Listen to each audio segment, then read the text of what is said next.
Hello my dear friends, मैं doctor संतोष हांडे आपका अपने इस चैनल में बहुत बहुत स्वागत करती हूँ। आज हम बात करने जा रहे हैं एक बहुत ही महत्वपूर्ण विषय पर, और वो है वायरल डिजीज़ेस। वायरल डिजीज़ेस हम देख रहे हैं डे बाय डे फैलती ही चली जा रही है और समस्त विश्व को इसने अपने चपेट में ले लिया है। और इसके कारण जो इन्फेक्शन हो रहा है वो बहुत तेज़ी से फैलता है। साथ ही में हेल्थ डिटेरियोरेशन भी बहुत तेज़ी से होता चला जा रहा है।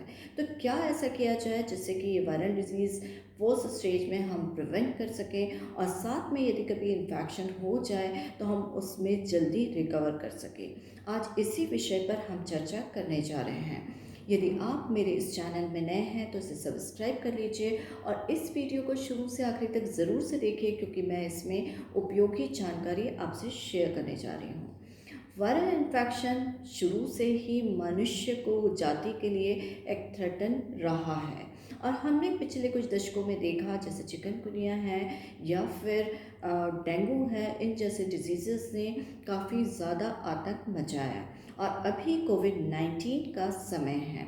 तो कोविड-19 पैंडेमिक के समय में ये जो कोरोना वायरस है, ये बहुत तेज़ी से इन्फेक्शन फैलता है और एक से दूसरे में जल्दी ट्रांसमिट हो जाता है, और उसमें भी हेल्थ डिटेरियोरेशन बहुत फास्ट होता है। तो चलिए देखते हैं कि इसमें क्या किया जाए। डॉक्टर ग्रैफिक कंपनी द्वारा निर्मित R88 एंटीवायरल ड्रॉप्स जो हैं, इसमें काफ़ी ज़्यादा सहायक हैं। ये बहुत तरीके से काम करती हैं। जैसे फर्स्ट इसका है कि ये जो है वो प्रिवेंशन के लिए यूज़ की जाती है। दूसरी चीज़, अगर इसमें इन्फेक्शन हो जाता है तो ये विभिन्न प्रकार के जो कॉम्प्लिकेशंस हैं उनसे को रोक कर जल्दी रिकवर करने में भी हेल्पफुल है। तो इसके बारे में जानते हैं। सबसे पहले देख लेते हैं कि इसमें कौन कौन से इंग्रेडिएंट्स यूज़ हुए हैं। तो इसमें जो है वो कॉक्सेकी, एब्स्ट्रीन, इन्फ्लुएंजा और साथ ही साथ में जैसे कि डिफ्थेरिनम, इन सारी मेडिसिन का यूज़ किया गया है। और इसके अलावा कैरियोफाइलस एरोमेटिकस, इस जो कि एक नेचुरल एंटीवायरल है, उसको भी इसमें इंग्रेडिएंट के तौर पे यूज़ किया गया है। इसमें एक बहुत अच्छी मेडिसिन का यूज़ किया गया है जो कि इम्यून सिस्टम को स्टिमुलेशन देती है, और ये वायरस के अगेंस्ट लड़ने में भी काफ़ी ज़्यादा सक्षम है। जैसे कि यूफ्रेशिया के सिम्टम्स में हम देखते हैं कि इसमें नेज़ल डिस्चार्जेस होते हैं और आई से भी डिस्चार्जेस होते हैं, और जो कफ होता है वो भी एसोसिएटेड कंडीशन के रूप में देखने को मिलता है। तो ये जो मेडिसिन का कॉम्बिनेशन इसमें यूज़ किया गया है, इसको जब प्रूव किया गया या इसका ट्रायल्स किए गए तो पाया गया कि वायरसेस के अगेंस्ट में काफ़ी इफ़ेक्टिव मेडिसिन है। तो R88 डॉक्टर ग्रैफिक कंपनी द्वारा निर्मित एंटीवायरल ड्रॉप्स औषधि है, और इसमें होम्योपैथिक मेडिसिन का ही इस्तेमाल किया गया है। फिर चलिए हम देखते हैं कि ये जो मेडिसिन है वो किस तरीके से हेल्पफुल साबित हो सकती है। तो ये जो मेडिसिन है, जो वायरस बेसिकली जो है हमारे अपर रेस्पिरेटरी ट्रैक्ट को अफेक्ट करता है और लोअर रेस्पिरेटरी ट्रैक्ट को भी अफेक्ट करता है। जैसे कि आप देखते हैं कि कोरोना वायरस है, या फिर हमने जैसे इन्फ्लुएंजा जैसे डिजीज़ में देखा, मीज़ल्स है, मम्स हैं। तो इस तरह के इसमें वो अपर रेस्पिरेटरी ट्रैक्ट को इन्फेक्शन करके ये नेज़ल डिस्चार्जेस प्रोड्यूस करता है, छींकें आना, नाक में से पानी बहना, साथ ही साथ में कफ प्रोड्यूस करना, जो इरिटेशन थ्रोट में होता है उससे कफ भी प्रोड्यूस होता है। फिर साथ में अगर ये लोअर रेस्पिरेटरी ट्रैक्ट को इन्फेक्ट करता है तो एक इसका मेजर कॉम्प्लिकेशन सामने आता है कि इसमें निमोनिया जैसे लक्षण भी प्रोड्यूस हो जाते हैं।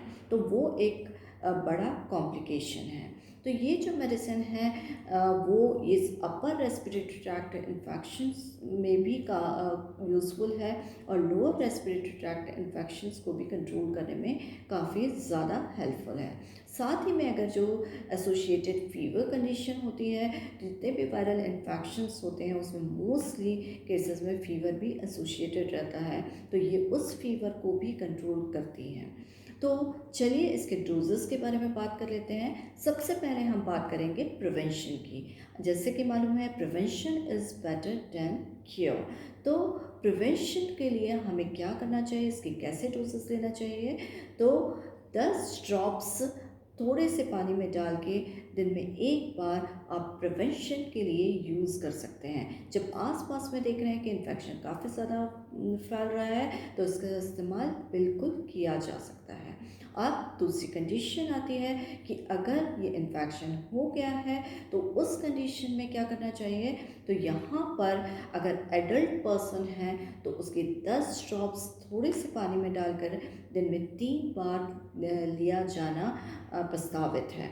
अगर जो बच्चे होते हैं वो 2 साल से ज़्यादा उम्र के हैं तो उन केसेस में आप 3 ड्रॉप्स थोड़े से पानी में डाल के दिन में 3 बार सेवन करा सकते हैं। और अगर कोई बहुत छोटे बच्चे हैं जो 2 साल से कम एज के हैं तो उसमें उनको ओरली नहीं देना है, बल्कि ऐसा देखा गया या ऐसा कंपनी द्वारा रिकमेंडेड है कि इसमें थोड़ा सा ड्रॉप्स लेके उनके जो नाभि वाला एरिया है, अम्बिलाइकल एरिया है, उसमें लगा देना चाहिए। और दूसरा, उनके जो हैंड्स होते हैं, हाथ होते हैं, उसके ऊपर भी रब करना चाहिए।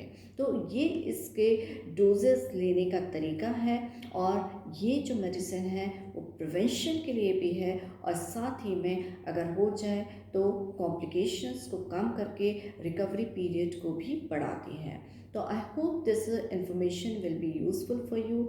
और आप इस डॉक्टर रैकवेग R88 का प्रयोग करके अपने कमेंट्स ज़रूर से लिखिए कि इसके साथ आपका एक्सपीरियंस कैसा रहा। I hope this information will be useful for you. और यदि आपको पसंद आई है तो प्लीज़ इसे लाइक करिए, शेयर करिए, मेरे चैनल को सब्सक्राइब करिए, बेल आइकन पर ज़रूर से प्रेस करिए ताकि मेरे आगे आने वाले वीडियोज़ का नोटिफिकेशन आपको मिल सके। Thank you.